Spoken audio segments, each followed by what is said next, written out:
Welcome back to Alice Customs Project Car TV. I have another Tool Bag Tuesday for you today, and it's about fitting wheels. Something like 15 years ago, I bought this plastic wheel sizing tool, and it's Wheelwright by Percy's, and I just looked it up. It's not available anymore. The website address that's printed on here doesn't exist. I could not find anybody selling this new. I'm sure you could find it used. I can't honestly recommend it. So this is the tool, and this is an adapter that extends the tool for a larger wheel size. And the idea was you bolted that to your wheel, to your studs. And the one thing about it was I was never confident in its ability to measure properly.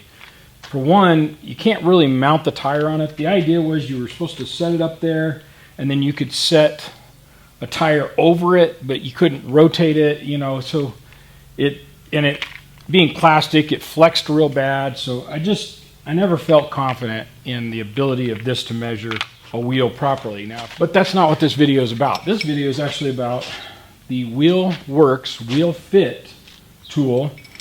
And the basic tool, I have the 5 and 6 bolt pattern.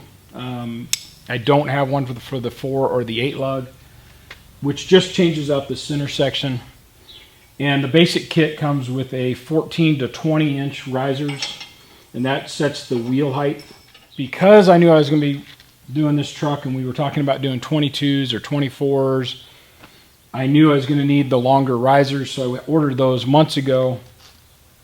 And this set of risers lets you measure from a 21 inch wheel to a 28 inch wheel, replaces these two pieces, and you just push whichever set on you need. Nice thing about this is you clamp the tire into it, you set the wheel width, then you bolt it to your pattern here, and then you can slide the tire in and out on this guide, and it'll tell you exactly what wheel spacing you need. The nice thing about this tool is that it is adjustable for wheel widths up to like 12 inches. It's adjustable with a couple of adapters. You can get all the way out to a 28 inch wheel or down to a 14 inch wheel. With the right plates, you can do 4, 5, 6, and 8 lug wheels. Because you can put the actual tire you're going to be using on there, you can pivot the tire back and forth, spin it, make sure everything's going to fit. Now on this truck, because everything is so low, I do have to be careful about these arms sticking out and not hitting the inside of the fender. So I've got this tire now jacked up, or the suspension jacked up to be at ride height, plus or minus about 1/4 of an inch. And you can see we can work the wheel or the tire back and forth and look for clearance issues. And then we can run the tire up even further. Say if you have about a 4 inch suspension movement, 2 inches up, 2 inches down, we could go up with it 2 more inches and check again. And that's basically what we've done. We have not, we don't expect when the truck is completely aired out, for one, the frame will be laying on the ground, but even within a 1/2 inch of that, don't expect to do much more than drive basically straight. You'll have a little bit of turn radius, but it's not going to be very much. Once the truck's at ride height, we want full turn clearance, and we want it through most of the bump, which means in our case about 2 inches up, 2 inches down. So a down droop, if you will, is rarely going to be a problem unless you have some weird camber thing going on. But other than that, this tool lets you basically move the tire in and out. So right now I've got it pretty far out. The tire clears just fine. I don't even have steering rods on here, and I'm going all the way to where it hits, but the tire works just fine. But once we go up about 2 inches, it would hit right in here very quickly. So at that point, you just push the tire in a little bit,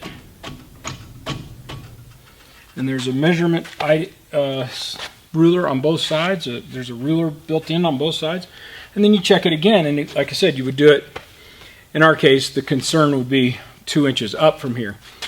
Well, when I was all done, it came out to 4 1/4 inches. It's not a particularly cheap or inexpensive tool. It's a little over $200. And then depending on what add-ons you add to it, you can buy their Pro Kit that has all of the different features, and If you're doing a lot of set of wheels, that's probably a good investment. I don't really want to go into how you set it all up because they have a great video. I'll link that in the description. Just wanted to introduce you to the tool. I've used it on many sets of wheels, and it's nice because, like I said, the ruler's in 1/4 inch increments, but you can set it between them and go, hey, I need a 4 3/8 backspacing. It just gives you the ability to very, very quickly define exactly what wheel you need. Now you can see just what the tool is and the different pieces that make it up. And you can see inside here, this ruler does 2 jobs. It sets your wheel width and it sets your backspacing off, measuring off the inside. It's a great tool for figuring out what the exact backspacing you have that you need for your tire combination. And then, you know, if you're doing wheels that are not custom, if you're looking at it and you can order an 18-inch diameter wheel with 8-inch rim, and you can get it in 4-inch or 5-inch backspacing or something. A lot of wheels only come in a couple different backspacings. You could set this up, throw your tire on there and go, yeah, the 4 is going to work, or no, it's going to be real tight. The 5 is going to work, or no, it's too much. Maybe that tells you right then you don't need that wheel because it's not going to work for you. Look for something that's 4.5-inch backspacing and find a wheel that you like well enough. In our case, we're ordering custom backspaced wheels, so we're looking for down to the 1/8 of an inch. The front, as critical as it is for turning, is not particularly critical. We could move it 1/4 of an inch one way or the other if that was a stock size wheel that we could buy. The rear is a whole different story because we need that wheel to fit our tire. We've got a huge tire. We have very minimal space, and we've got to fit it exactly. So that's what I'm going to be measuring next. But for now, that's what I had for you, a Tool Bag Tuesday with the WheelWorks Wheel Fit tool. And check out the links below in the description. I'll also link their setup installation video in the description so that you have all that information. I'll see you again next time on Alex Gustin's Tool Bag Tuesday.